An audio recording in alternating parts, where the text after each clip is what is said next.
Bien, como les decía, vamos a ver temas como los tipos de suelo, hay suelos orgánicos, inorgánicos, em,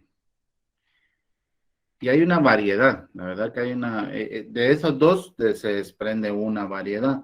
Obviamente vamos a tratar la manera de trabajar básicamente con los que nosotros tenemos o lo que es de nuestro interés, en este caso para lo que es nuestra carrera, ¿ok? Y eso se basa en los suelos inorgánicos, ¿ok? Entonces, vamos a ver, perdón, pero vuelvo a reiterar, por favor, jóvenes, tienen una forma correcta de ingresar. Lo que pasa que me aparece aquí y con el perdón de cada uno de ustedes, yo no voy a admitir ya ninguno porque cada uno tiene la forma correcta de entrar. No sé, me imagino ustedes tienen algún correo, no sé cómo como estudiante, pues yo no sé cómo se están ingresando. Solo que háganme el favor, porque dice que no están fuera de la plataforma de la Universidad Rural y eso está dando un poco de problema. Así que, por favor, jóvenes, ahí solo las recomendaciones del caso. Bien, vamos a presentar algo aquí, denme un chancecito. Vamos a ver aquí.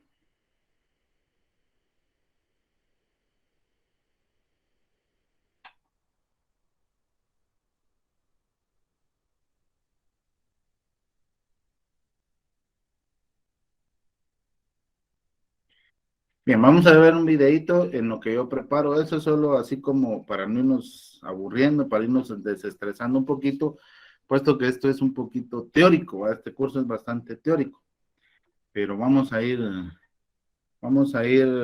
tratando de trabajar. Eh,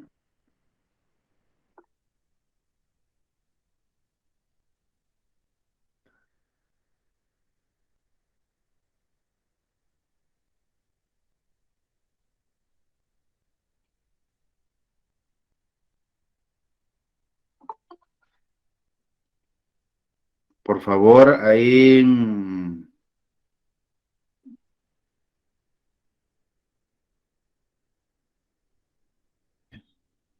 Wendy, Raquel, si me solo pudiera chequearme si se está viendo la pantalla que estoy compartiendo, por favor.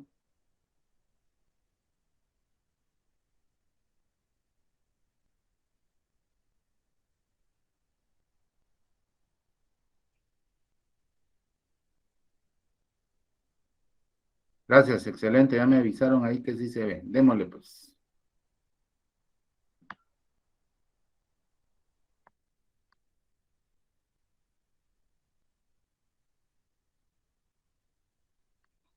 ¿Qué es el suelo? El suelo es la capa superficial de la corteza terrestre en la que viven numerosos organismos y crece la vegetación. Es una estructura de vital importancia para el desarrollo de la vida. El suelo sirve de soporte para las plantas y le proporciona los elementos nutritivos necesarios para su desarrollo.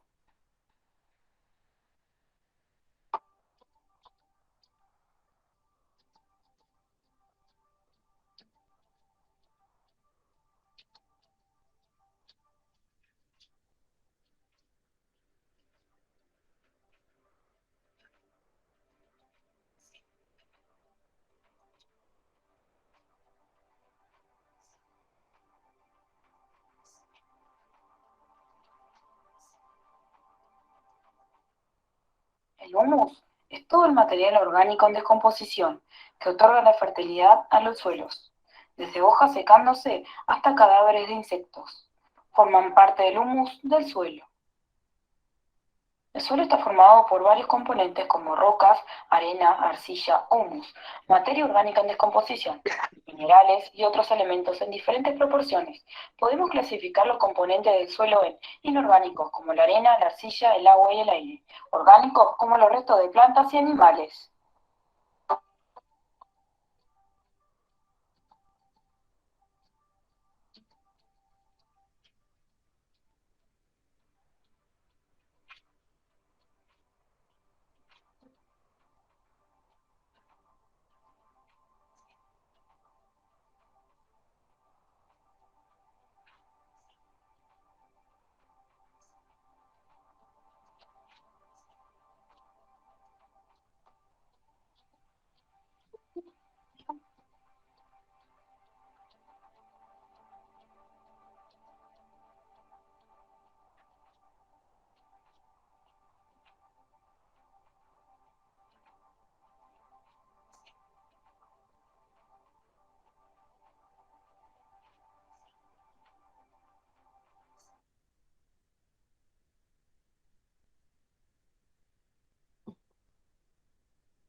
Bien, eso solo es para desestresarnos un poquito. Desestresa- Desestresarnos un poquito, por ahí me están escribiendo. Vean, es difícil en algunos casos. El video como tal no es que no se escuche, casi no hablan, es más que todo un poco de música y unas palabras que se dijeron ahí. Pero bien, vamos a iniciar propiamente compartiendo la información en pantalla de lo que vamos a estar viendo ahorita. En el video, si ustedes pudieron darse cuenta, si ustedes se pudieron dar cuenta, nos hablaba de dos tipos de suelo, el suelo orgánico y el suelo inorgánico. El suelo orgánico, pues obviamente sabemos que es toda la capa vegetal, donde obviamente hay plantas, desechos de animales, etcétera, etcétera. Esa capa no vamos a hacer, porque no estamos en un tema de plantas ni nada por el estilo, ni estamos en un tema de agronomía. Entonces, aunque sí es importante, no es la base de nuestro estudio. Nosotros, la mecánica de suelos básicamente está enfocado en este caso, eh, está enfocado básicamente eh, en el estudio del suelo que me va a ayudar a mí a los diferentes tipos de construcción o los diseños que yo voy a empezar a trabajar. ¿Ok? Bien, voy a presentarles aquí. Vean, vuelvo a lo mismo. No sé cómo será el mecanismo de ingreso de ustedes, con todo respeto, pero yo no voy a estar permitiendo ya, me interrumpen la clase porque no solo no entran a la hora, sino que están entrando y no entran de la forma correcta. Así que si ustedes tienen amigos o algo que están, porque aquí me estaba de aparecer y aparecer. Entonces yo lastimosamente ingresen de la forma correcta. Todos ustedes, los que están ahorita, pues lo han hecho y no ha habido ningún inconveniente. No sé por qué todos deberían de hacerlo de la misma manera. Pero bien, démosle pues.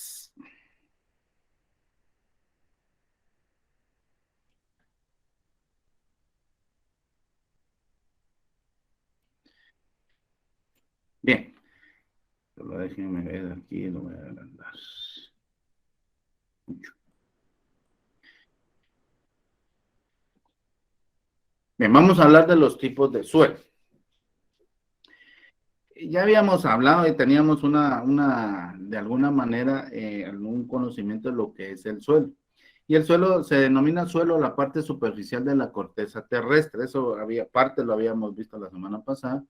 Biológicamente activa, dice, que proviene de la desintegración o alteración física y química de las rocas, que era lo que vimos la semana pasada, que es respecto a la formación de los suelos y de los residuos de las actividades de seres vivos que se asientan sobre ella.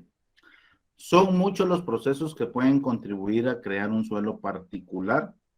Algunos de estos son la deposición eólica, sedimentación en cursos de agua, meteorización y deposición de material orgánico. Este es un resumen de lo que estuvimos viendo la semana pasada. Perdón, de lo que estuvimos viendo la semana pasada.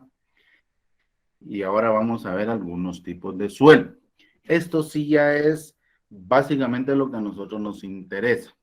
¿Por qué? ¿Por qué me interesa conocer este tipo de suelos? Porque son los suelos que me voy a ir conociendo o que se me van a presentar durante un proceso constructivo. Entonces nosotros tenemos que saber bien y tener el conocimiento. Obviamente tal vez no vamos a tener al inicio la expertise de poder decidir, este es un tipo de suelo así, este es así, porque realmente eso me lo da el laboratorio de suelos. Pero visualmente sí podemos tener, bueno, un cálculo o acercarse más al tipo de suelo, tener una idea del tipo de suelo con el que me estoy enfrentando. Si es un buen suelo para trabajar, si es un suelo malo para trabajar, porque así como lo hay buenos, hay malos suelos. Bueno, vamos a ver algunos tipos de suelo. Los suelos arcillosos. Dice que los suelos arcillosos se hinchan cuando se exponen a la humedad y se contraen cuando la humedad del suelo disminuye. Esto representa un problema para las cimentaciones desplantadas en este tipo de suelo, ya que el suelo buscará separarse de la estructura al expandirse. Uno de los peores suelos para trabajar es la arcilla. Lo que es el tema de construcción es la arcilla. ¿Okay? La arcilla tiene la peculiaridad que logra absorber mucha humedad y cuando absorbe mucha humedad se hincha. El problema de la arcilla es que cuando esa humedad disminuye, tiende la arcilla a contraer, primero está hinchada y de ahí tiende a contraerse. Entonces, para cimentaciones y todo ese tipo de situaciones que a nosotros sí nos interesa saber, o sí nos sirve conocer, o sí debemos de saber, sí podemos tener un problema. Porque a la hora que nosotros cimentemos en un suelo muy arcilloso, podemos tener asentamientos que nos van a afectar la estructura.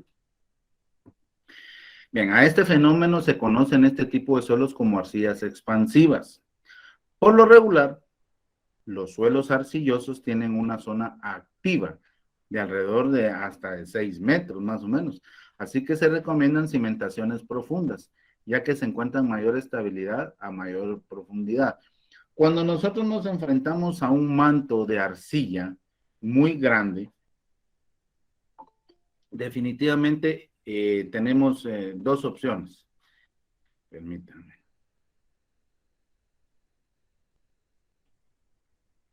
Tenemos dos opciones.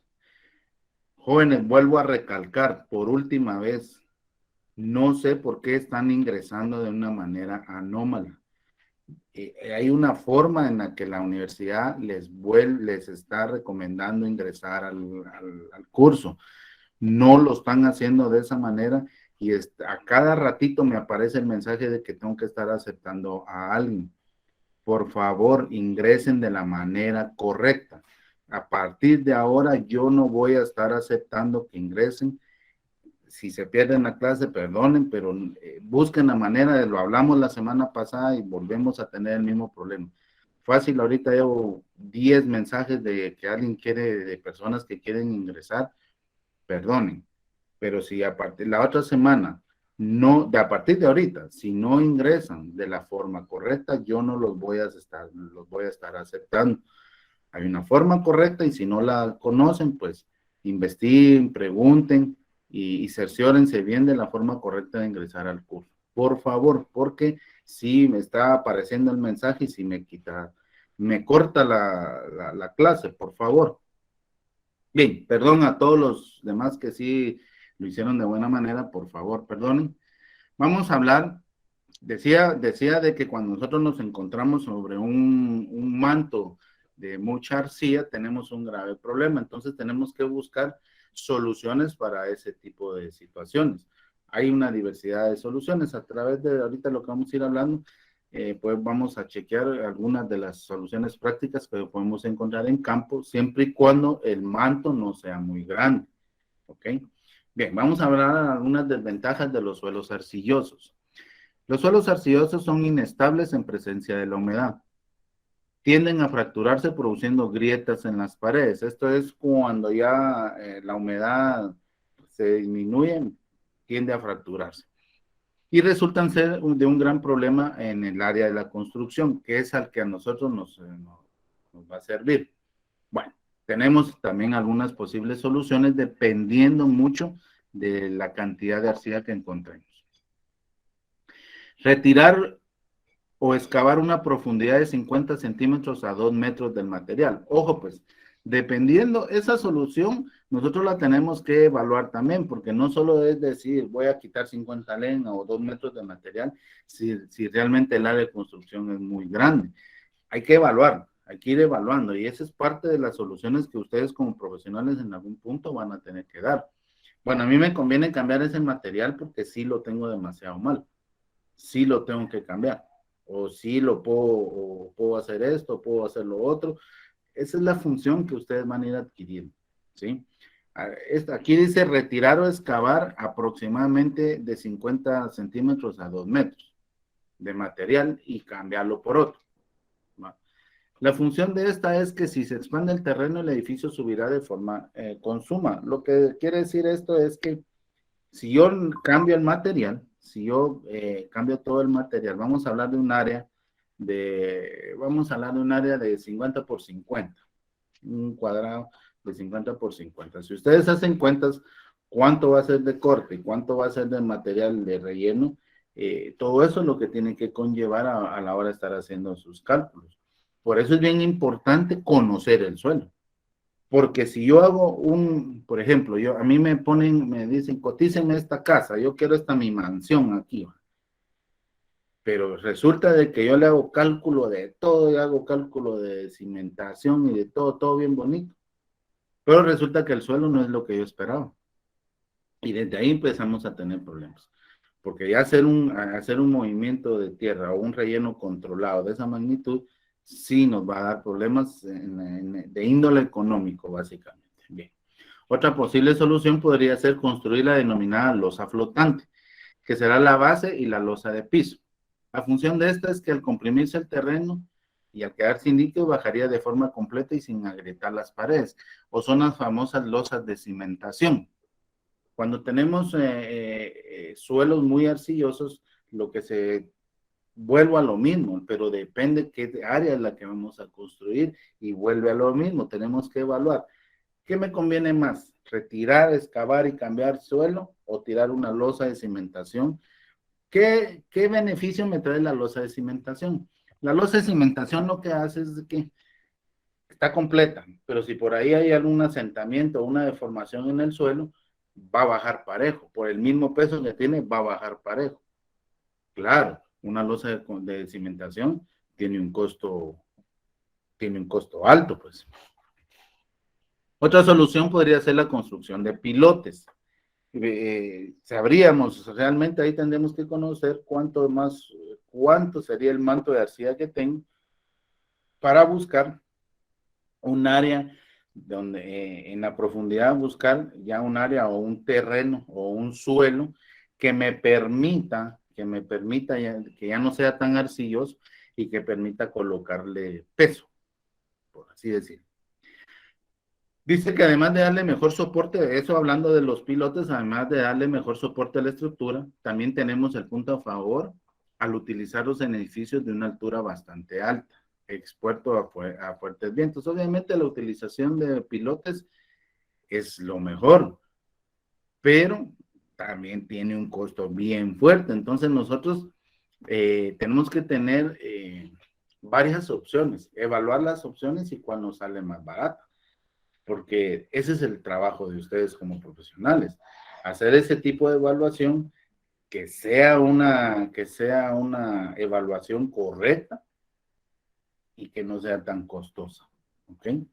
Bien, ¿qué hacemos en caso de descubrir que estamos en presencia de arcillas potencialmente expansivas? Existen diferentes formas de tratar de estabilizar un suelo con arcilla plástica. Una de ellas es la de retirar dependiendo la profundidad de captación de las arcillas hasta 2 metros, lo que hablábamos, y reponer el nivel con tierra mejorada o un suelo mezclado, qué sé yo, pero cambiar el suelo. Eso ya es lo que estábamos hablando. Este proceso es costoso y muchas veces poco práctico, en especial en obras de pequeña envergadura, como es el caso de una vivienda. La segunda opción, que es motivo de explicación, es la de desactivar las arcillas expansivas mediante un proceso químico con apagado mediante agua de cal. Eso se le llama estabilización de arcillas con cal. Normalmente sí se hace, pero hay que tener los cuidados pertinentes, puesto que la cal es, bueno, la mayoría de albañiles y personas que se dedican a esto saben las consecuencias de utilizar cal y si no se hace de la mejor manera. ¿Ok? Bien. En primer lugar, dice, se debe aclarar que al emplear la llamada cal viva con dicho propósito, no presenta ventajas y sí presenta las desventajas de su manejo. Puede haber quemaduras, puede haber temas en los ojos, qué sé yo. Hay que tener mucho cuidado con eso. La cal recomendada para tal fin es la cal hidratada, del tipo más comercial y de la calidad más uniforme. Pasos para estabilizar suelos arcillosos. Dice.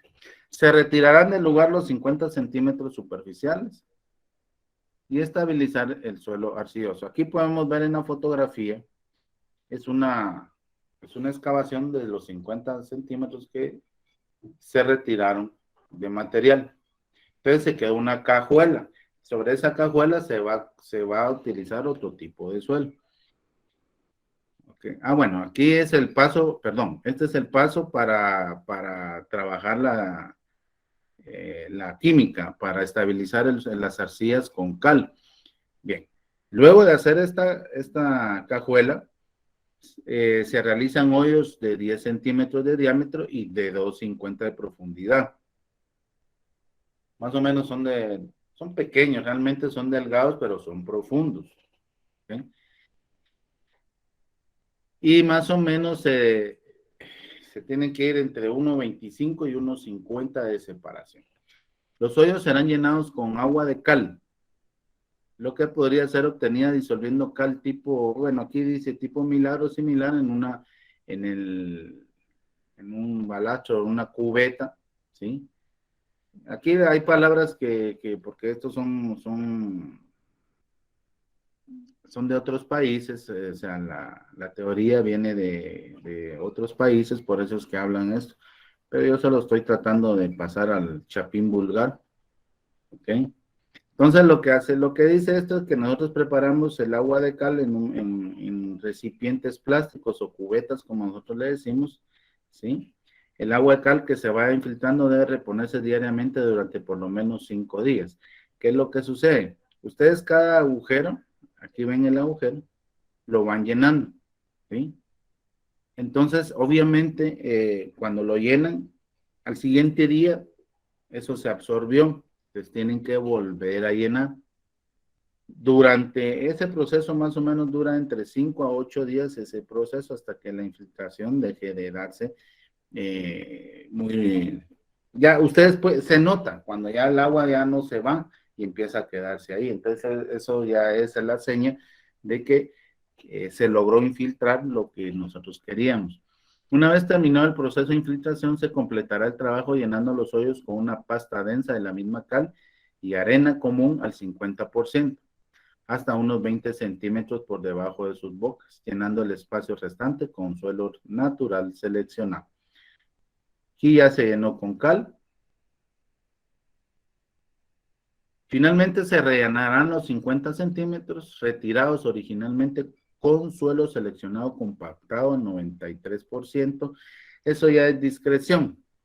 Aquí habla habla de un 93%. En otros lados pueden llegar al 95% de Proctor. Eso es lo del Proctor lo vamos a ver más adelante. Esto lo que quiere decir es cuánto ustedes, el 93% de compactación, lo que reducen el suelo, ¿sí? Para que llegue compactado. ¿Ya? Cuando un proyecto de estabilización de un suelo arcilloso con cal es adecuado y se aplica correctamente, debe poder observarse claramente el efecto del factor tiempo, es decir, que la capacidad de soporte del suelo continuará. Esta es una forma, cuando no es muy grande, es una forma muy práctica de estabilizar las arcillas, pero hay que hacerlo y hay que hacerlo como tiene que ser, para que realmente tengamos el efecto que nosotros deseamos. Ya con estabilizada la arcilla, lo que sucede es de que el valor soporte ya no va a variar, ¿ya? De alguna manera la cal va a mantener controlado el hinchamiento de la arcilla y eso nos va, y más los 50 centímetros de la capa de suelo que cambiamos, y ahí nos mantiene la cimentación nítida. ¿Okay?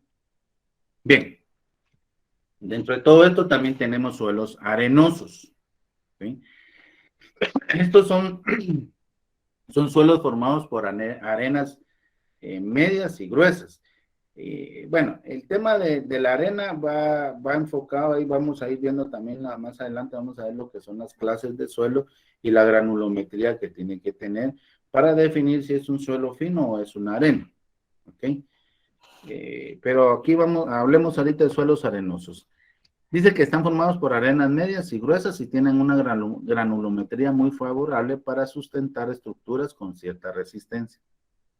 Este tipo de suelo, a diferencia de los suelos arcillosos, es muy estable, dado que resiste bien a los cambios de humedad y temperatura.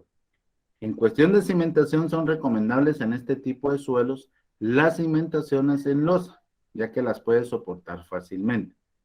Sin embargo, el problema que tienen los suelos arenosos es que son muy propensos a la erosión y eso influye en la cimentación y estructura de un edificio. ¿Por qué? Porque no hay cohesión entre la arena, no permite ese amarre que tiene entre partículas del suelo, entonces tenemos muchos problemas de erosión. Carga sí la soporta, o sea, sí tiene capacidad de carga, pero se erosiona. Si estamos frente a un talud, por ejemplo, seguramente con el tiempo eso va a empezar a erosionarse. ¿Okay? Por otro lado, las arenas finas, el punto desfavorable es que son muy susceptibles de sufrir cambios importantes con los movimientos sísmicos, ya que por su granulometría tienden a densificarse produciendo efectos y daños en las cimentaciones.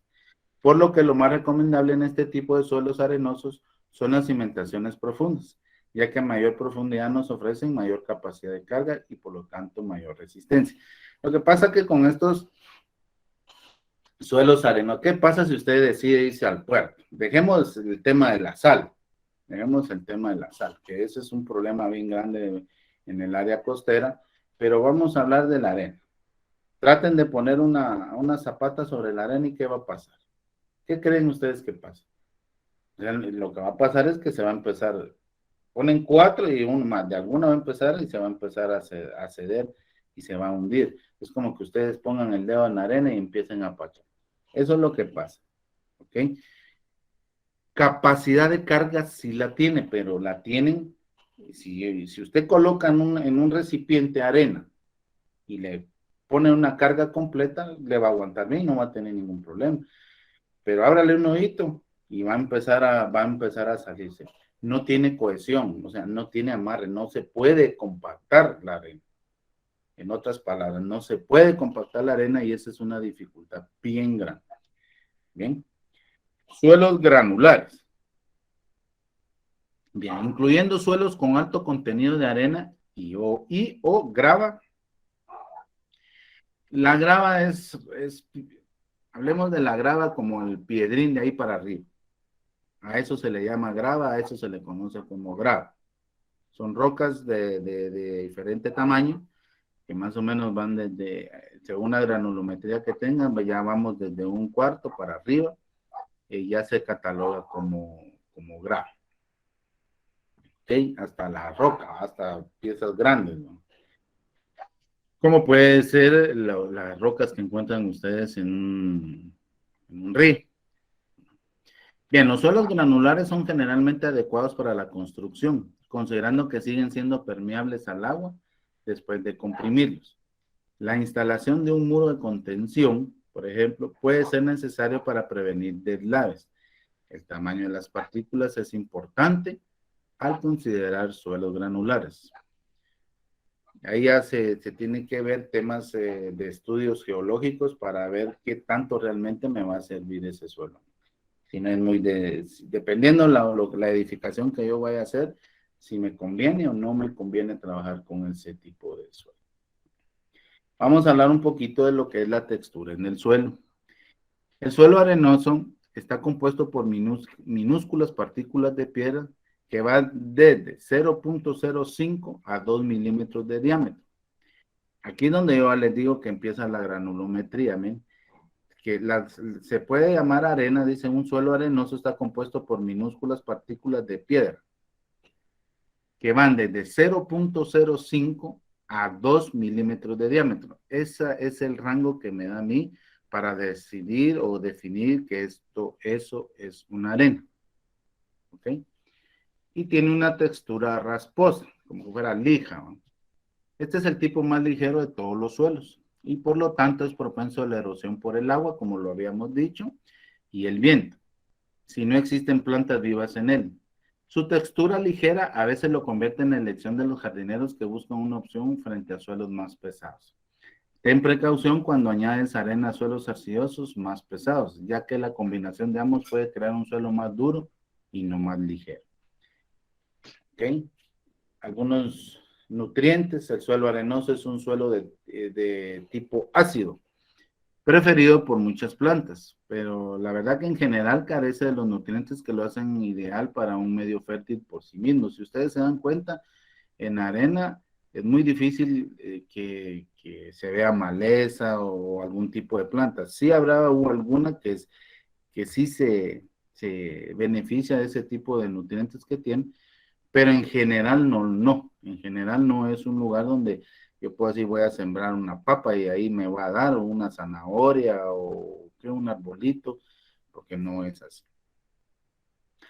Añadir materia orgánica o abono, tierra negra, como le quieran llamar ustedes, como compuesto de un patio, también, o estiércol, porque el estiércol, ustedes saben de que el estiércol de los animales es un abono. Esto proveerá los nutrientes que las plantas necesitan para prosperar en este tipo de suelos. ¿Cuánta corrección añades a tu suelo arenoso debe ser determinado por tus plantas y tu intención de cultivar en este suelo? ¿Y cuáles son los requerimientos de las plantas en cuanto a humedad y nutrientes? Lo que sucede es que en la arena, si yo deseo tengo un área de arena y deseo poner mi jardín ahí, me están obligando que yo ponga un jardín ahí, ponga un arbolito, definitivamente tengo que colocar una capa de material orgánico o abono y el tipo de planta que yo quiero colocar me va a definir el tipo de suelo o tierra que yo voy a colocar, porque la arena como tal no nos va a servir para eso. Suelos limosos son suelos de grano fino, con poca o ninguna plasticidad, pudiendo ser inorgánicos como los producidos en las canteras u orgánicos como los que suelen encontrarse en los ríos con características plásticas. Su color varía desde gris claro a muy oscuro. Los oscuros son los que normalmente los encontramos en suelos orgánicos. Ahora los otros varían desde un grisito, yo no sé si alguno de ustedes ha tenido la oportunidad de viajar aquí por mi bella Guatemala, por el lado de Zacapa o todo ese lado oriente, pero se meten en alguna terracería de por ahí. Cuando uno llega canche, ¿no? Todo eso es un limo, es un tipo de limo. Traten de echarle agua al limo y le hacen así a ver si se queda. No se queda, solo el agua le ayuda un ratito, pero después empieza a desboronar. ¿Ok? Bien, aquí tenemos una clasificación de los suelos. Esto ya es propiamente para lo que son el tipo de suelo, para qué me va a servir en la construcción. Y una forma de clasificar mis cimentaciones por la dureza del suelo podría ser que para suelos blandos voy a utilizar las losas de cimentaciones o pilotes. Al hablar de suelos blandos estoy hablando de arcillas, básicamente donde yo necesito colocar una losa de cimentación o pilote. Podría ser una arena o algún tipo de arena también. Para suelos semiblandos o duros, pues ahí son los suelos que cotidianamente nos podemos encontrar, desde un suelo semiblando hasta suelos duros como un tal petate, ¿va? Ahí podemos utilizar la zapata normal porque sabemos que eso no le va a pasar nada, pues un cimiento corrido, qué sé yo, ahí no le va a pasar nada, porque es suficientemente su valor soporte, lo que aguanta el suelo, es lo suficientemente grande como para evitar que se hunda o que haya algún tipo de asentamiento en la zapata. Vamos a ver, solo quiero ver algo aquí. Ok.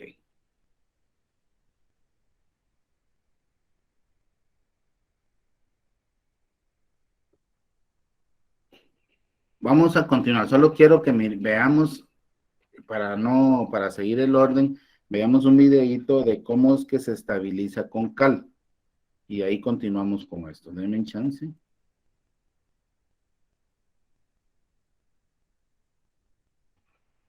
Denme un chancecito. Lo voy a ver aquí.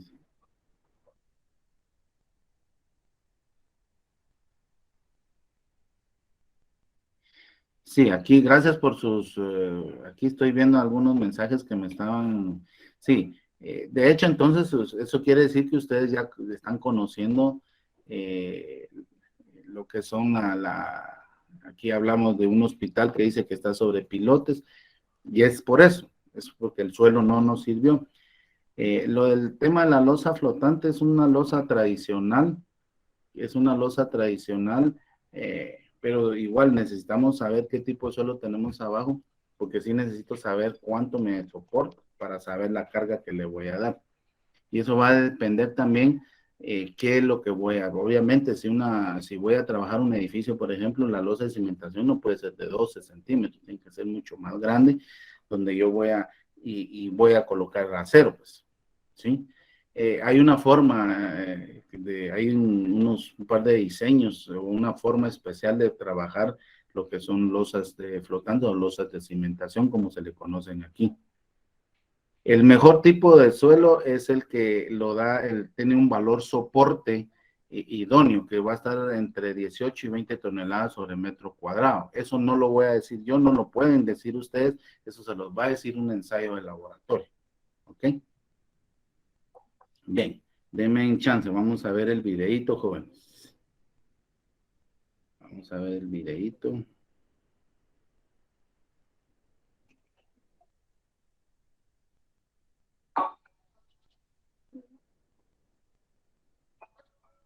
Bienvenido.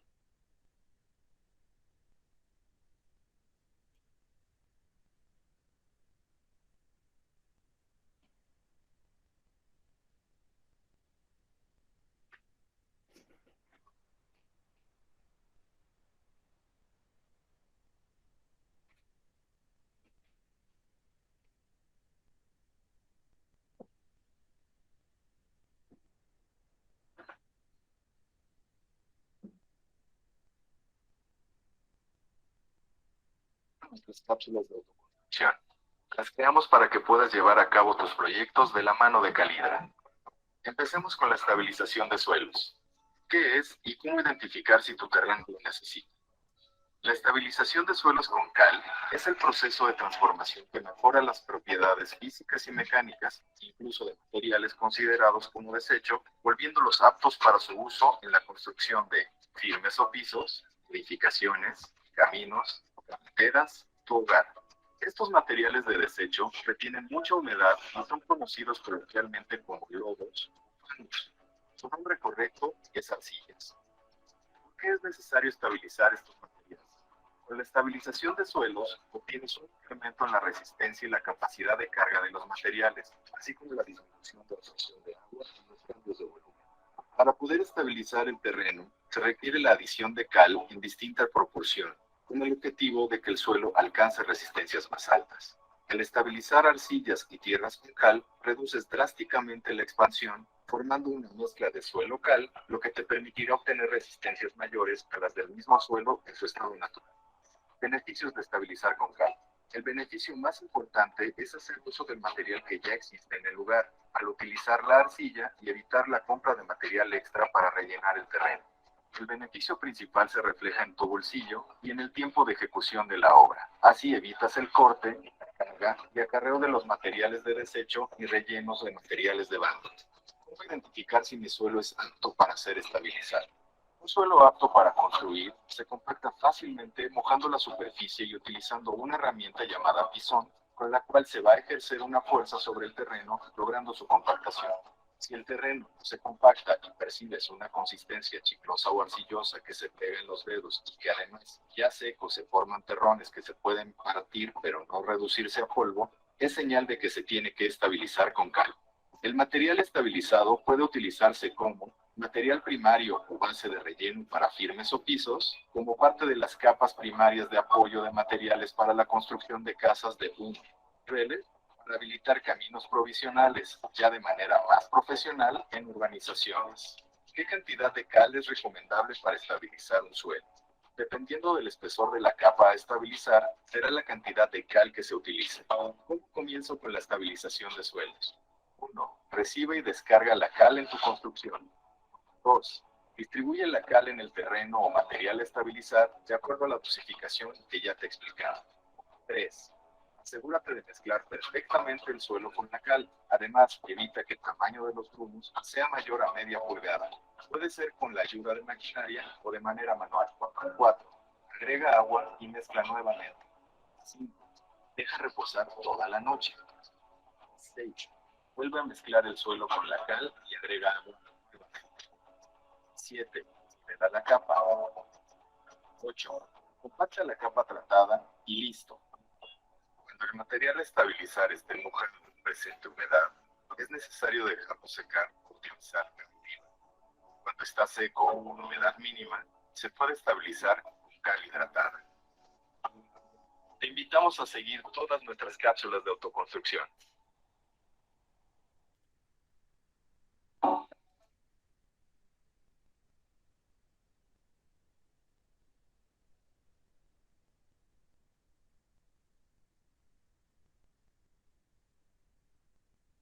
Vean, ahí estaba, perdón, estaba leyendo ahí una pregunta que me hacía.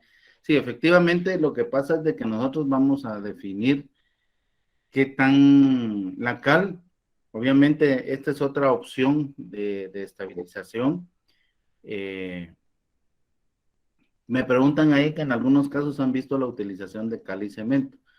¿Para qué me va a servir el cemento? Simple y sencillamente para darle más dureza a la compactación y que obviamente eso, el valor soporte del suelo, me va a mejorar. Eso es, por eso es que utilizan en muchas, lo que pasa es de que si el suelo es netamente arcilla, es cuando normalmente combinan la cal y el cemento, para que esa combinación me trabaje como un suelo hidratado o tratado con cal, pero también me trabaje como un suelo cemento. ¿Ok? Entonces eso lo que me va a dar es que a la hora de lograr la compactación, el cemento lo que va a hacer, ¿qué es lo que sucede con la arcilla? Que cuando recibe el agua lo que hace es que se expande, ¿sí? El tema de la utilización del cemento es que cuando ese cemento hace, lo que hace es agarrar, como pegar esas partículas, entonces voy a evitar la expansión y voy a mantener la compactación, ¿sí?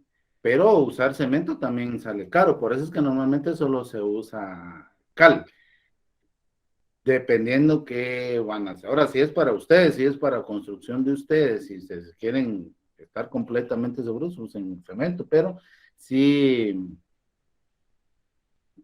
vean, las dosificaciones de la cal normalmente hay, eso va a depender, es que va a depender del manto o cuánto de arcilla tengamos nosotros, de cuánto de agua es lo que se mantiene, de ahí va a depender. Creo que ahí es muy prudente hacer un estudio en un laboratorio y el mismo laboratorista le va a decir, mire, la proporción de cal que puede utilizar es esto, porque tenemos una capa de esto. Sería mentira decirles, miren, utilicen 13 sacos de cemento, de cal, por tanto de área. No lo sé, eso va a depender de las condiciones reales del terreno, qué tanto tengo yo, cuánto es el manto de arcilla y qué cantidad de agua tiene ese manto de arcilla. ¿Ok? Entonces ahí es donde va fluctuando realmente ¿cómo se llama? Pero eso en un laboratorio usted le dice, mire, tengo este problema, ellos le investigan, dicen, bueno, esto tiene 4 metros de profundidad, por ejemplo. Depende del ensayo Proctor y luego para calcular.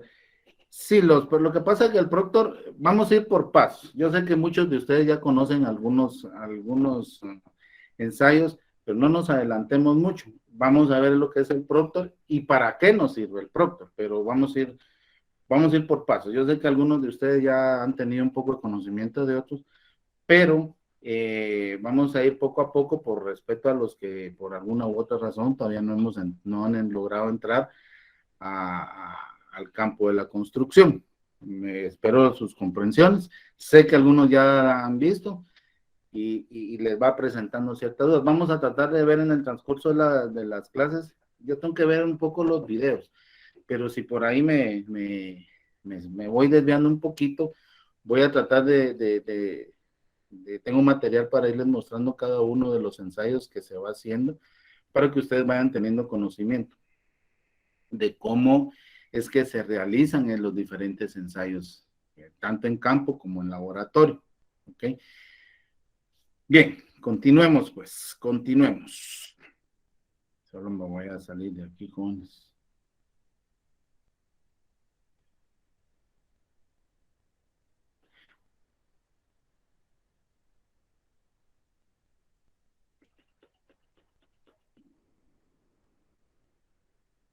Bien, continuemos pues. Propiedades del suelo que son importantes en la ingeniería. Las propiedades edafológicas normalmente muy importantes son las que se exponen a continuación. Por ejemplo, una de las propiedades bien importantes, pregunta de examen, no se lo estaría diciendo, pero eso es, no de examen, eso es pregunta de privado. ¿Qué es la densidad de un suelo? Es la cantidad de materia sólida presente por unidad de volumen y recibe el nombre de densidad en seco del material. En el caso de los suelos que son granulares y orgánicos que tienen fibra o que tienen desecho, ¿sí? La densidad en seco es el factor más importante desde el punto de vista de sus propiedades para la ingeniería. Una de esas propiedades es el estado o grado de compactación, que se expresa generalmente en términos de densidad relativa o razón como porcentaje de la diferencia entre la densidad del suelo natural en seco y su densidad en seco mínima, dividida entre la diferencia que hay en sus dos densidades máximas y mínimas en seco. Esto ya es la fórmula. Esto ya es la fórmula de la densidad y tiene que ver con el tema de la compactación. Entre más denso, por ejemplo, les voy a poner un ejemplo. Colocan ustedes en un vaso, yo tengo un vaso acá con agua, agarren un suelo y lo llenen.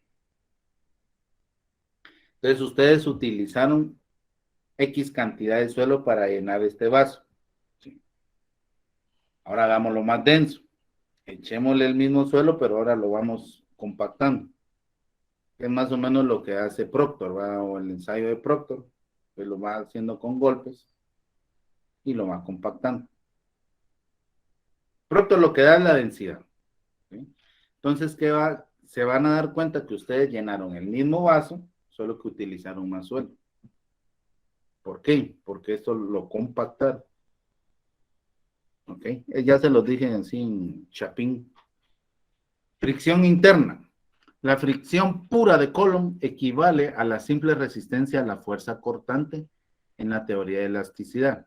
La fricción interna suele expresarse geométricamente como el ángulo de fricción interna, donde entonces el componente friccional de la resistencia a la cortante, o el corte máximo de una masa de suelo, equivale a N, donde N es la fuerza perpendicular que actúa sobre dicha masa. Realmente la fricción interna no es más que otra cosa que la resistencia al corte de sus partículas. Es esto, resistirse a que no pasan así las partículas, así fácil, sino que como tanto pasa, ¿sí? Como que ustedes estuvieran lijando un carro.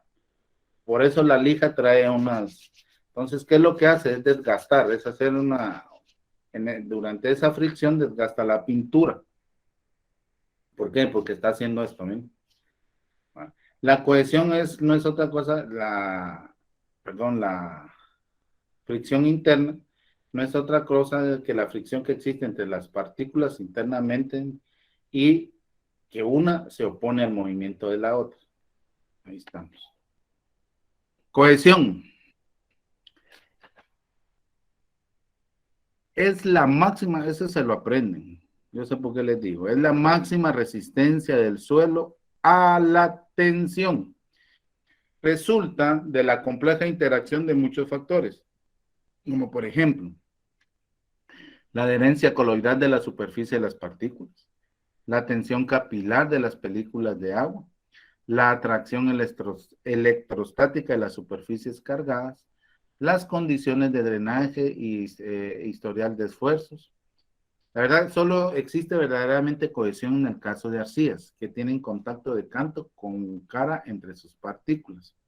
Los suelos o terrenos no plásticos de grano fino pueden exhibir una cohesión aparente cuando estas están en condiciones de saturación parcial.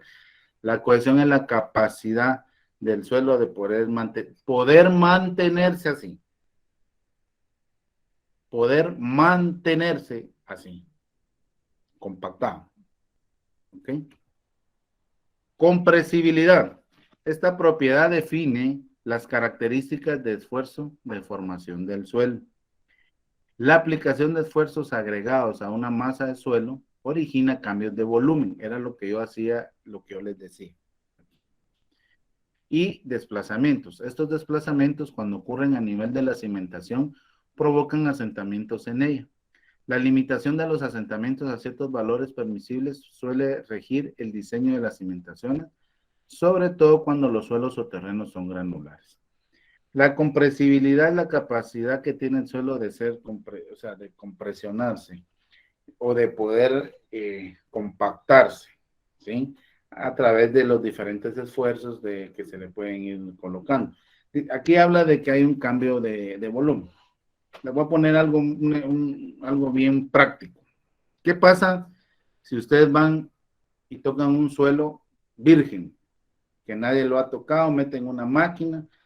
Ustedes dicen, de aquí para acá, voy a medir 5 por 5, un cuadro de 5 por 5 por un metro por un metro de profundidad.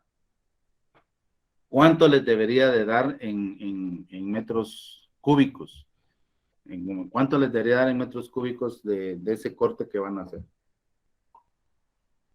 Una persona que no sabe o que no tiene todavía la expertise me va a decir, ¿cuánto es 5 por 5 por 1? 25 metros cúbicos. Bueno, son 25 metros cúbicos, me lo llevo en 2 viajes, por decirles así. Entonces ya hizo sus numeritos y él, según él, se lleva 2 viajes para hacerlo. El problema es de que ustedes se dan cuenta que en la realidad, ya cuando ustedes ese suelo se empieza a soltar, no son 25 metros cúbicos los que se llevan. Su volumen varió, se expandió, ¿sí? Porque dejó de estar compactado, entonces se expandió. Entró aire, entró poro dentro de su volumen y obviamente este varió. Entonces ya no se va a llevar, ya no son 25 metros, pongámosle a otros 5 metros que vayan a salir ahí. Ya es una camionada más que representa un costo más. ¿Ok? La capacidad o permeabilidad, la capacidad de ser permeable de un suelo, es la capacidad de una masa del suelo o terreno de permitir el flujo de líquidos a través de un gradiente hidráulico. Es su poro, es el poro, los huecos que hay dentro del suelo que permiten que un flujo líquido pueda transitar o pueda pasar por ahí. En el diseño de cimentaciones, por lo general, lo único que es necesario saber es la permeabilidad en condiciones de saturación, porque no queremos que sea permeable el suelo, ¿no? Las permeabilidades de casi todos los tipos de suelos son muy variables y dependen en gran medida de variaciones relativamente pequeñas de la masa edafológica, puesto que generalmente depende del tamaño y la continuidad del espacio poroso del suelo y en consecuencia del tamaño de las partículas de este. La permeabilidad es típicamente una propiedad anisotrópica cuyo valor es más alto en la dirección horizontal que en la vertical. Esto no le pongo mucho. Realmente, en la construcción lo que menos queremos es que un suelo sea permeable, ¿no? Es necesario que sepan, por ejemplo, menciónenme por ahí, me voy a colocar algún suelo que a ustedes se les venga a la mente que sea permeable. Alguien ahí que escriba. Pero no todos.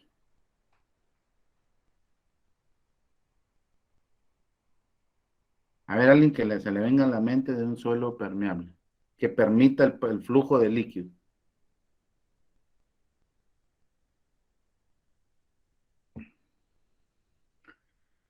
El selecto, pero hay ahí está, la arena. Ahí hay varios, ahí ya coincidimos. La arena es el mejor ejemplo, la arena es el mejor ejemplo de un suelo permeable. Ahí estamos. La arena es el mejor ejemplo de un suelo permeable. Excelente, jóvenes. Bien, otras propiedades. Existen algunas otras propiedades menores de los suelos o terrenos que en ciertos casos adquieren relevancia. Por ejemplo, el contenido de materia orgánica del suelo puede afectar la fijeza de cualquiera de las propiedades inducidas por tratamiento. Así, los suelos muy ricos en materia vegetal descompuesta, que contienen ácidos tánicos, no son adecuados para la estabilización, por ejemplo, con cemento, porque no lo va a permitir. Por ejemplo, por eso es que normalmente cuando nosotros estamos construyendo, lo primero que uno es, hasta en los cuadros, cuando uno va a cotizar o algo, dice corte de capa vegetal, precisamente porque no nos sirve para la construcción, no nos sirve. La capa vegetal normalmente no es muy grande, normalmente. Siempre hay que hacer un chequeo, primero visual del terreno, y por ahí pues hacer temas de ensayos de laboratorio para definir bien mi capa vegetal y los tipos de suelo, el perfil del suelo, para saber qué tipo de suelo me estoy encontrando en el área de trabajar. Bien. Propiedades físicas de los suelos o terrenos.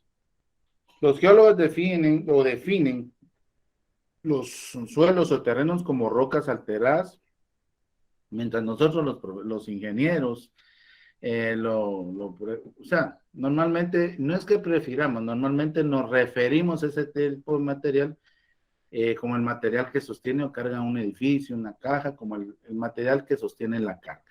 ¿Ok? Los materiales que están presentes en los suelos naturales se clasifican normalmente en 4 tipos, que son las arenas o gravas. Primero están las rocas, de ahí las arenas o gravas, limos, arcillas y la materia orgánica. ¿Okay? Las arenas y gravas son materiales granulares y no son plásticos. O sea, aunque usted la arena échele agua y aunque usted lo haga y deshaga, todo modo se le va a deshacer, no, cero plástico. ¿Okay? Las arcillas se componen de partículas mucho más pequeñas y exhiben propiedades de plasticidad y son muy cohesivas. Usted agarra un poco de arcilla, le echa agua y ahí puede hacer hasta figuritas. Son muy cohesivos, tienen esa capacidad de cohesión y son muy plásticos. ¿Okay? De hecho, más adelante vamos a ver cómo es que se hacen los ensayos para ver el tema de la plasticidad. No hoy, pues, pero en el transcurso de las clases que vamos a ir viendo. Los limos son materiales intermedios en el tamaño de sus partículas y se comportan de modo típico como materiales granulares, aunque pueden ser algo. O sea, el limo normalmente no es plástico, pero por ahí que tenga levemente mezclado un poco de arcilla, tienden a ser levemente plásticos, pero en general no lo son. La materia orgánica consta principalmente de los desechos vegetales y animales y es la capa que nosotros encontramos al inicio. ¿Sí? El origen de las capas de suelo o terreno y la forma como se depositan arroja mucha luz sobre su naturaleza y variabilidad en el campo. Bien. Aquí vamos a ver una clasificación de suelos por tamaño de partículas. Aquí ya entra un tema de granulometría. ¿Sí? Vamos a hacer la clasificación de los suelos, normalmente se hace por el tamaño del suelo. Esa es la clasificación que se da y hay tablas donde dicen de tal a tal es este tipo de suelo. ¿Ok? El suelo es una mezcla de diferentes tamaños, de partículas de roca y ocasionalmente pueden tener materia orgánica. La textura y propiedades físicas del suelo dependerán del tamaño de ellas. Mayor tamaño en partículas significará mayor espacio entre ellas, resultando un suelo más poroso. ¿Sí? Obviamente, entre más grande, más poroso, pues, vamos a tener menos capacidad de cohesión. Menor tamaño de partículas tendrá menor espacio entre ellas, dificultando el paso del aire y el agua. Por lo tanto, este suelo será menos poroso. Clasificación granulométrica. El tamaño de un grano, clastro o partícula no siempre es fácil de determinar cuando son irregulares. Se suele definir como el diámetro de una esfera de su mismo volumen y se expresa en milímetros. Este ensayo granulométrico son tamices que van colocando y empiezan a tener un movimiento, entonces en una máquina. Entonces lo que va haciendo es de que nosotros definimos los diferentes tamices que hay y vamos definiendo el tipo y el tamaño de la partícula y así es como se va haciendo esto. Por ejemplo, en los cantos de mayor tamaño, dice, se suele hacer la medida de las 3 medidas ortogonales máximas, aunque no se corten en el mismo punto. El método de determinación granulométrico más sencillo es hacer pasar las partículas por una serie de mallas o tamices que yo les estaba diciendo, de distintos anchos de entramado. El tamiz es así como el cernidor que ustedes ven normalmente cuando ustedes ven que están sirviendo arena, lo único que hay de diferentes tamaños. Entonces, la abertura del tamiz cada vez es más delgada, tiene números, que va siendo más delgado, más delgado, más delgado, y en cada tamiz se va quedando lo que no logró pasar en ese tamiz. Y todo lo demás es más delgado, y así sucesivamente. ¿Okay? Continuando con la clasificación de suelos, dice que en todas las clasificaciones de suelo la textura es un carácter diferenciable, ampliamente utilizado para definir las clases de suelo a todos los niveles. El objetivo de la clasificación del suelo es de ordenarlos en grupos en base a su granulometría y esto nos facilita la comparación de sus propiedades entre distintos tipos de suelo. Existen dos métodos estándar de clasificación de suelo según su granulometría y es según la clasificación, según la AASHTO, que es la Asociación Americana de Funcionarios de Carreteras Estatales y Transporte. La AASHTO normalmente se utiliza para carreteras, ¿va? Y esto es cuando se le hacen ensayos a las carreteras, obviamente, para ir conociendo los temas de base, subbase y toda la cuestión, los valores soportes de eso para que nuestra carretera, nuestra calle, pues obviamente quede de lo mejor, ¿verdad? También tenemos el sistema de clasificación según el Sistema Unificado de Clasificación de Suelos o el SUCS, que aquí es donde ya para temas constructivos, aquí es donde nosotros. Aquí tenemos un sistema, vamos a ver, sí, aquí está.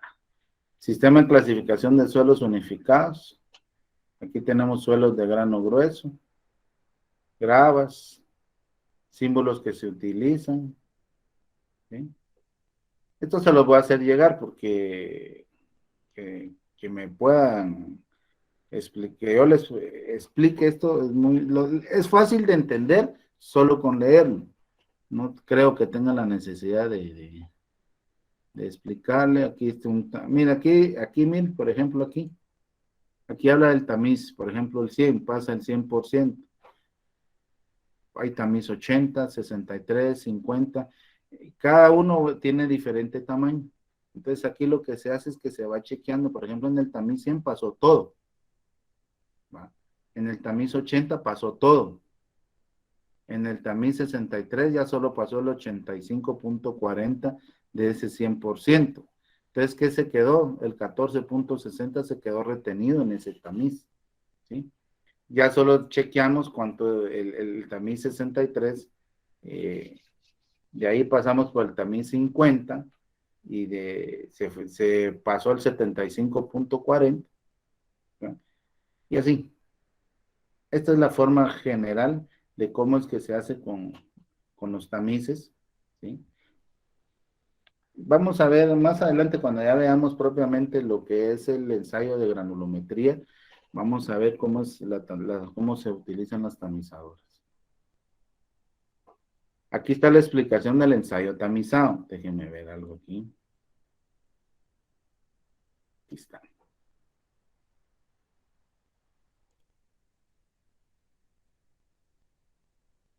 Ahí está. Más adelante vamos a ver así detenidamente cómo es el tema del ensayo de granulometría, ¿sí? Entonces ya vimos cómo son los tipos de suelo, una clasificación en general de los tipos de suelo, el uso de los tipos de suelo. Veamos esto. Un segundo.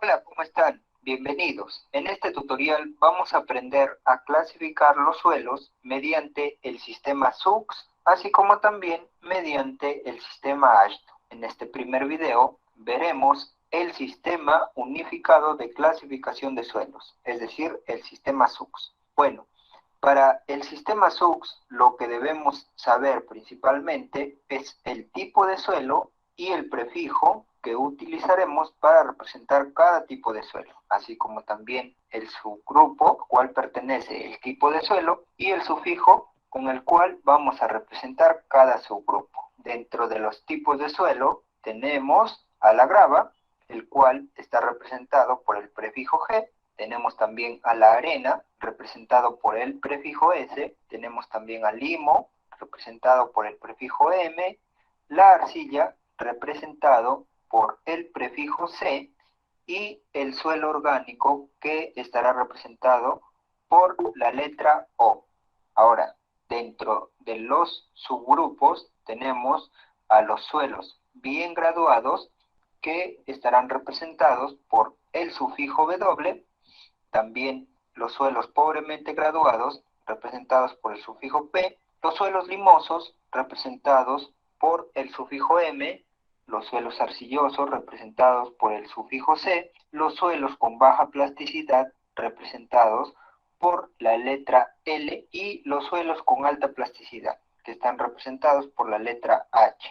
Por ejemplo, si tuviéramos una arena bien graduada, según el sistema de clasificación SUX, el tipo de suelo sería SW, ¿sí? De esta manera es como vamos a clasificar mediante el sistema SUX, pero también debemos tomar en cuenta criterios que ya veremos más adelante.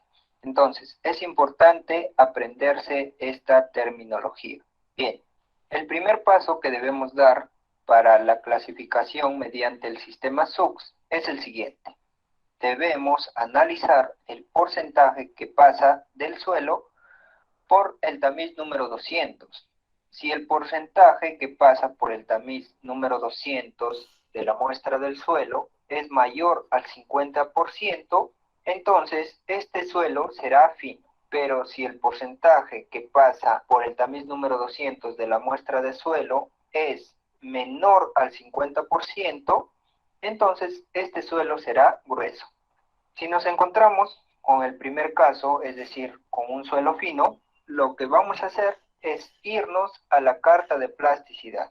Aquí, en esta carta de plasticidad, vamos a ver a qué tipo de suelo fino corresponde la muestra que estemos estudiando, ¿no? La carta de plasticidad es un plano cartesiano donde en el eje X ubicaremos el porcentaje de límite líquido que tenga la muestra que estemos estudiando. En el eje Y ubicaremos el porcentaje de índice de plasticidad que tenga la muestra que estemos estudiando. La unión de estas dos coordenadas nos dará el tipo de suelo fino al cual pertenece la muestra en estudio. Bien, esta carta de plasticidad tiene dos líneas que debemos conocer, dos líneas principales. La primera será la línea A, que es esta diagonal que les estoy mostrando, que separa las arcillas de los limos. Las arcillas estarán ubicadas por encima de esta línea diagonal, es decir, en esta parte. Y los limos estarán por debajo de esta línea diagonal, ¿sí? Bien, ahora la otra línea principal será la línea B, que se encuentra justo al 50% del límite líquido. La línea B separa los suelos de baja plasticidad, que son los que se encuentran a la izquierda a partir de la línea B, con los suelos de alta plasticidad, que son los que se encuentran a la derecha de la línea B, ¿no? Es decir, en esta parte. Bien, entonces, cuando tengamos un suelo fino, debemos irnos directamente a la carta de plasticidad para saber a qué tipo de suelo pertenece. Ya más adelante veremos un ejemplo de esto. Ahora, si nos encontramos con un suelo grueso, lo que vamos a hacer es lo siguiente. Para los suelos gruesos debemos irnos al tamiz número 4. En el tamiz número 4 lo que vamos a analizar es el porcentaje que pasa. Si el porcentaje que pasa el tamiz número 4 es mayor al 50%, entonces estaremos en presencia de arena. Si el porcentaje que pasa por el tamiz número 4 es menor al 50%, entonces estaremos en presencia de grava.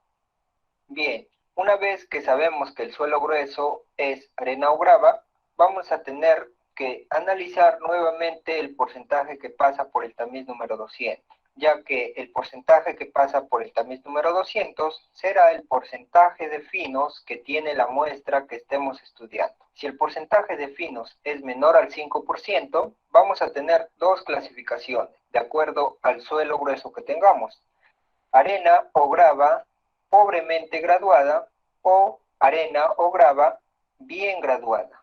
Bien, el otro caso que nos podemos encontrar es que el porcentaje de finos está entre el 5% y el 12%, entonces vamos a tener 4 clasificaciones, de acuerdo al suelo grueso que tengamos, ya sea arena o grava, pobremente graduada con partículas de limo, o arena o grava pobremente graduada con partículas de arcilla. Los otros dos tipos que podemos tener serán arena o grava bien graduada con partículas de limo o arena o grava bien graduada con partículas de arcilla. El tercer caso que nos podemos encontrar es que el porcentaje de finos sea mayor al 12%.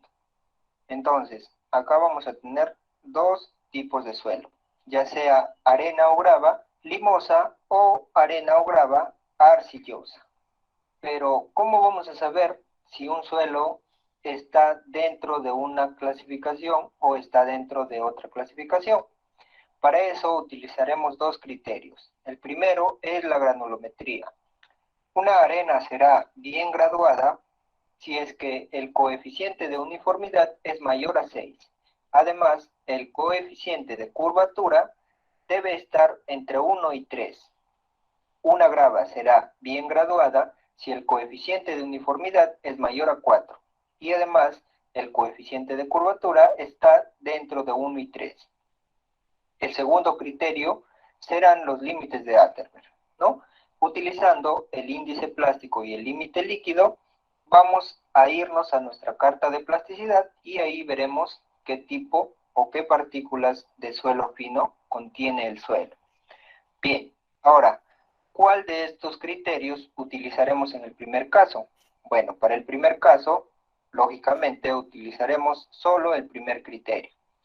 Para el segundo caso, utilizaremos el primer criterio y también el segundo criterio.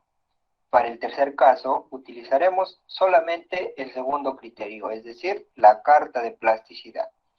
Bueno, como pueden observar, en el caso 2 estamos incluyendo los dos criterios, ¿no? Entonces, este segundo caso es una unión de estos dos casos que están en los extremos. Entonces, vamos a ver un ejemplo de este tipo y de esta manera estaremos viendo el primer y el tercer caso también. De esta forma estaremos aprendiendo los tres casos con un solo ejemplo. Entonces ahora vamos a desarrollar dos ejemplos para aprender a clasificar los suelos con los parámetros que les acabo de mostrar.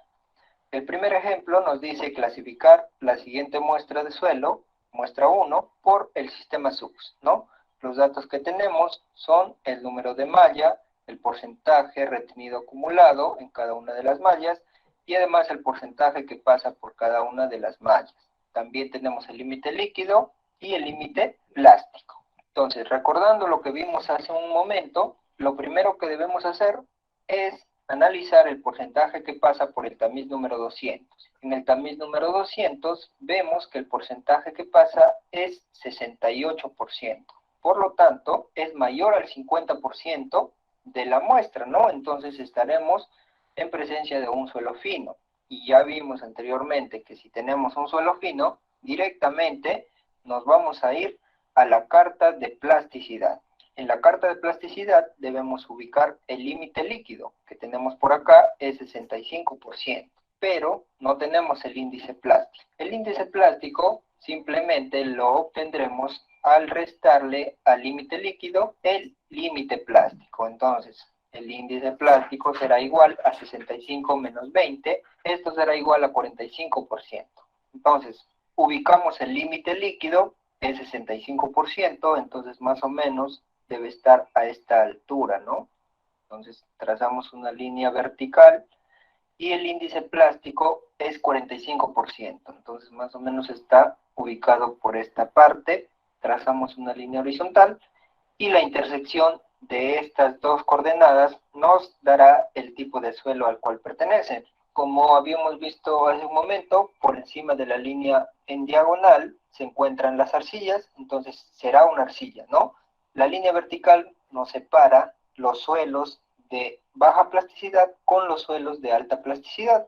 Entonces, la muestra 1 será un suelo CH, es decir, es una arcilla de alta plasticidad.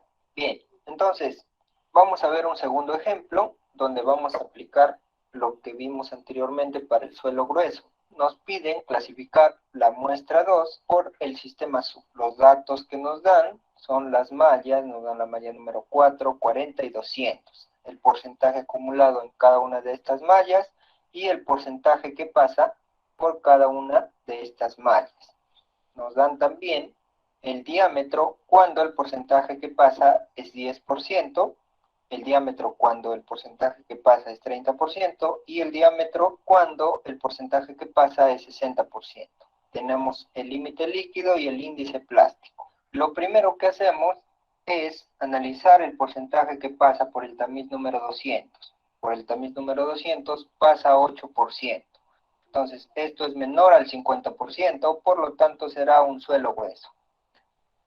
Ahora, como tenemos un suelo grueso, lo siguiente que vamos a hacer es analizar el porcentaje que pasa por el tamiz número 4. Por el tamiz número 4, el porcentaje que pasa es 75.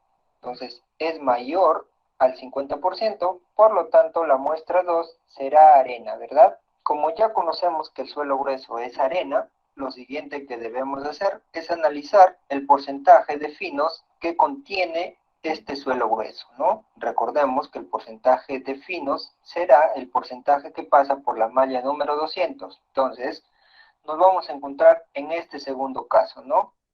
Ya que el porcentaje que pasa en la malla número 200 es 8%, ¿no? Entonces está dentro del 5% y el 12%. Entonces, como ya vimos que el suelo es arena, vamos a tener que esta arena tiene que ser una de estas 4 clasificaciones. Entonces, ya vimos que debemos utilizar los dos criterios, ¿no? La granulometría y los límites de Atterberg. Entonces, para la granulometría debemos conocer el coeficiente de uniformidad y el coeficiente de curvatura.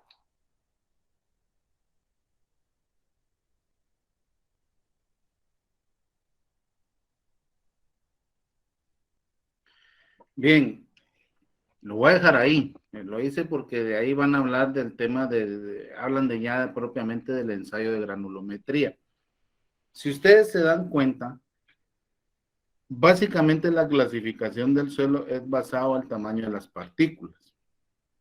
El SUX lo que hace es que las divide en esas por ejemplo, las arcillas altamente plásticas y todo eso, esos prefijos que tiene SUX son dimensionales que están en inglés, ¿va? Por eso es que le ponen esas dimensionales. Pero así es como se hace la clasificación del suelo.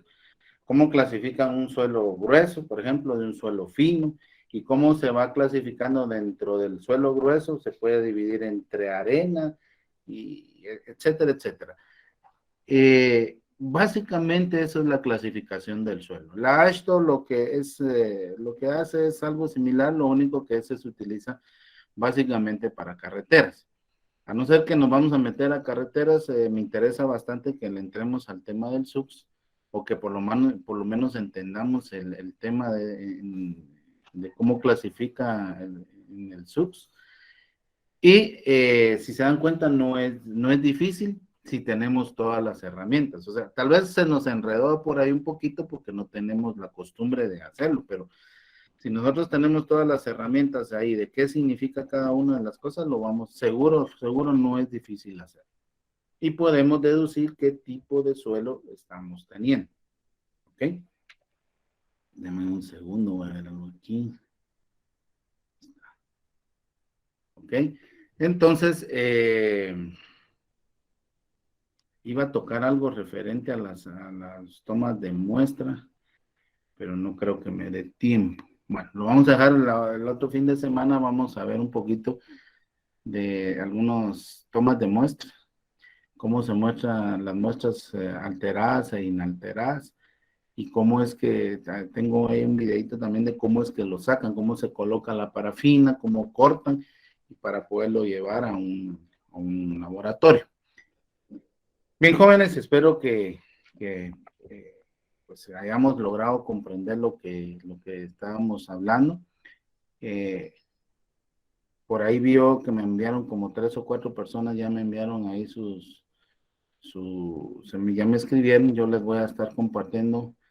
Digo yo que antes de que entren a su examen, tipo, o sea, una tercera, una cuarta clase, yo les voy a estar compartiendo todo. Sí, Wilson. Muy buenos días, ingeniero. Disculpe una pregunta. ¿Sí? Con relación a los videos que nos acaba de presentar en las breves explicaciones, ¿será que nos podría proporcionar el link como para poder volver a verificarlos? Sí, a la orden.